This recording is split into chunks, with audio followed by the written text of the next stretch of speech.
గౌరవ పాత్రికేయ మిత్రులందరికీ కూడా నమస్కారం.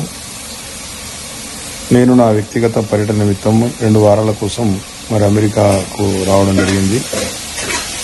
నేను వచ్చే ముందు కూడా గౌరవ మున్సిపల్ కమిషనర్ గారికి, గౌరవ మున్సిపల్ కార్పొరేటర్స్కు, పాత్రికేయ మిత్రులందరికీ కూడా సమాచారం ఇచ్చి 2 వారాల పాటు అందుబాటులో ఉండడం లేదని, ఏదైనా సమస్య ఉంటే ఫోన్ ద్వారా సంప్రదించగలరని చెప్పి కూడా చెప్పడం జరిగింది. మెసేజ్ అందరికీ పెట్టడం జరిగింది. నా పర్యటన ఎక్కడ కూడా గోప్యంగా ఉంచలేదు. గౌరవ శాసనసభ్యులు గంగుల కమలాకర్ గారు కూడా సమాచారం ఇవ్వడం జరిగింది. ఈ విధంగా 2 వారాల పాటు నాకు వ్యక్తిగత పర్యటన చేసుకునే వీలున్నప్పటికీ కూడా ఒక దుర్బుద్ధితోటి, ఒక దురాలోచనతోటి మా మున్సిపల్ కార్పొరేషన్ డిప్యూటీ మేయర్ గారు, అదేవిధంగా వారి హస్బెండ్ నగర పార్టీ అధ్యక్షుడు హరిశంకర్ గారు నా పైన అనుచిత వ్యాఖ్యలు చేస్తూ అసందర్భమైన ఆరోపణలు చేయడం జరుగుతూ ఉన్నది. డిప్యూటీ మేయర్ గారికి ఛార్జ్ ఇవ్వలేదని చెప్పేసి వారు నా మీద ఆరోపణ చేస్తూ, దానికి ఎప్పుడు వాడుకునే విధంగా కులం కార్డు వాడుకునే ప్రయత్నం చేయడం చాలా శోచనీయం. నేను గత 4 సంవత్సరాల 7 నెలల కాలంలో ఏ రోజు కూడా కులాలకు, మతాలకు అతీతంగా పనిచేసినాను. అందరు కార్పొరేటర్ను, అన్ని పార్టీల కార్పొరేటర్ను కలుపుకొని వెళ్లి నగరం అభివృద్ధి కోసం అందరి సహకారంతో చాలా గొప్పగా కార్యక్రమాలు తీసుకొని అధికారులను సమన్వయం చేసుకుని వారందరి సహకారంతో ఈ రోజు నగరాన్ని పూర్తి స్థాయిలో అభివృద్ధి చేయడం జరిగింది. అభివృద్ధి అనేది కళ్ళ ముందర కనబడతా ఉంది. ఇవన్నీ కూడా తెలిసినట్టుగా ఒకవైపు డిప్యూటీ మేయర్గా, ఒకవైపు పార్టీ అధ్యక్షునిగా పనిచేస్తూనే, జోడు పదవులు అనుభవిస్తూనే, ఇంకా దురాలోచనతోటి, దుర్బుద్ధితోటి మేయర్ మేయర్ ఇవ్వలేదని చెప్పి నా మీద చౌకబారు ఆరోపణలు చేయడం చాలా తీవ్రంగా ఖండిస్తా ఉన్నాను. ఏ విధంగానైతే గతంలో కూడా చాలా మంది పార్టీల వారు కాంగ్రెస్ పార్టీ అధికారంలో వచ్చిన కొత్తలో ఇతర ప్రతిపక్ష పార్టీల వారు కూడా నగరంలో జరిగిన అభివృద్ధి పనుల మీద వివిధ సందర్భాల్లో ఆరోపణలు చేసినప్పుడు, అవినీతి జరిగిందని ఆరోపణ చేసినప్పుడు నేనే బహిరంగంగా ఖండించడం జరిగింది.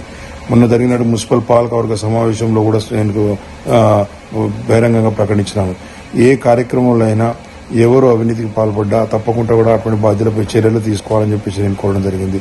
ఆల్రెడీ నగరపాలక సంస్థలో జరిగిన అభివృద్ధి కార్యక్రమాలపై కొంతమంది దుర్బుద్ధితోటి విజిలెన్స్ కావచ్చు, ఇతర శాఖలకు ఫిర్యాదు చేసినారు. ఆ ఎంక్వైరీ నడుస్తూ ఉన్నది. ఎటువంటి ఎంక్వైరీలైనా కూడా ఎదుర్కోవడానికి నగరపాలక సంస్థ సిద్ధంగా ఉంది. ఎవరైనా అధికారులు తప్పు చేసినట్టయితే, ఎవరైనా కాంట్రాక్టర్ తప్పు చేసినట్టయితే తప్పకుండా కూడా వాటి మీద చర్యలకు ఎలాంటి ఎట్టి పరిస్థితుల్లోనూ వెనుకాడేది లేదు. ఎందుకంటే మా బాధ్యత అడ్మినిస్ట్రేటివ్ శాంక్షన్ ఇచ్చేవారు కాబట్టి మిగతా పనుల ఎగ్జిక్యూషన్ లో ఎక్కడైనా పొరపాటు జరిగితే దానికి పొరపాటు చేసిన వారిపై తప్పకుండా చర్యలు తీసుకుంటామని కూడా గతంలో చెప్పడం జరిగింది. ఆ విధంగా ధైర్యంగా ముందుకు పోయే మనస్తత్వం మాది.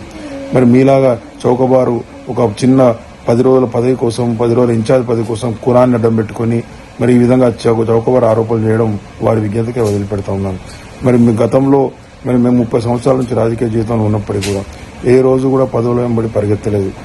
ఏ పదవి మాకు వచ్చినా ఆ పదవిని బాధ్యతగా తీసుకుని ప్రజలు గెలిపించిన వాటికి న్యాయం చేసినాం. ఆ పదవులకు వన్నె తెచ్చే ప్రయత్నం మాత్రమే చేయడం జరిగింది. మేము ఏ ఎన్నిక వచ్చినా కూడా గత 4 సంవత్సరాల 7 నెలల కాలంలో కరీంనగర్ నగరాన్ని వదిలిపెట్టకుండా, ఒక్కరోజు కూడా వదిలిపెట్టకుండా నగరంలో సేవకు అంకితమై ప్రజలకు అందుబాటులో ఉన్నటువంటి వ్యక్తులు మేము. పార్టీ అప్పగించినటువంటి ఎన్నికల కార్యక్రమాలప్పుడు తప్పితే మిగతా ఎక్కడ కూడా మేము బయటికి వెళ్లిన సందర్భం అంటూ లేదు.